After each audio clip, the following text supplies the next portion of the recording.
অস্ট্রেলিয়ার মাটিতে বাংলাদেশের টেস্ট সফর, যেখানে গতি, বাউন্স আর সাহসী পেস বোলিংয়ের গল্পই হওয়ার কথা ছিল সবচেয়ে বড় আকর্ষণ। অথচ সেই গল্পের কেন্দ্রীয় চরিত্র নাহিদ রানা থাকছেন না।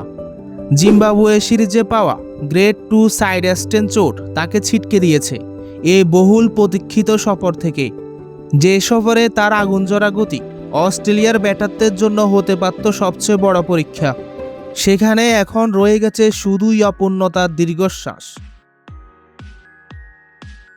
বিখ্যাত কমেন্টেটর ইয়ান বিশপ বলেছেন, নাহিদ রানার জন্য দুঃখিত।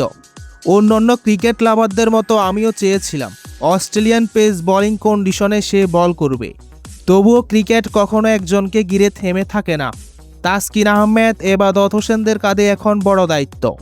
তবে ক্রিকেট প্রেমীদের মনে একটি প্রশ্ন থেকেই যাবে, অস্ট্রেলিয়ার মাটিতে ঘন্টায় 150 মিটারের কাছাকাছি গতির সেই তরুণকে দেখা গেলে গল্পটা কি আরও অন্যরকম হতে পারত?